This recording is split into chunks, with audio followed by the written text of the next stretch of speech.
I'm Senator Bob Huff. Thank you for joining me for my Capitol comment for the week of August 6, 2012.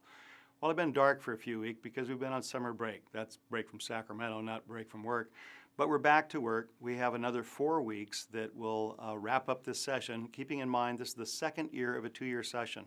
What that means is a lot of bills that we thought were dead seem to come back to life, sometimes in the dark of night, but stay tuned. It's always exciting, and the creativity around this place never ceases to amaze me. The big issue that popped up over the summer was the scandal that erupted out of the California Parks Department when it was found they're sitting on $54 million. Now, why is that important? Because that's enough money to fund operations for 2 years, and yet the governor had over 70 parks slated for closure because we didn't have the money to fund it. Well, that's clearly a problem. It wasn't that much money in the first place to keep the parks open. It was an optical situation, but anytime you have a government agency sitting on $54 million, that is a problem.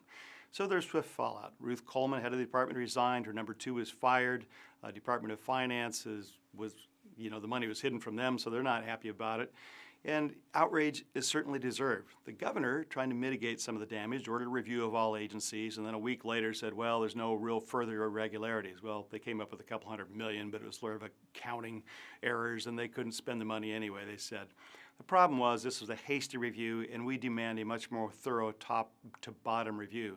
Republicans have always felt that there's a lack of transparency and accountability, and the Parks Fund scandal just demonstrates that that is here. Many believe that's available in every department because managers will squirrel away money so that they can protect themselves if they happen to overspend or they need something in an emergency. But at a time when the governor's coming out and asking for a 7-year tax hike of $50 billion is certainly not warranted if we can't even trust the government with the money that they have now.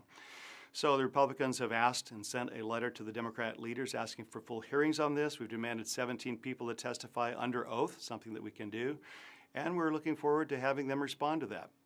We need to get to the bottom of this, not just in this department but others, but this is certainly one in front of us right now. Thanks for joining me. I'm Senator Bob Huff.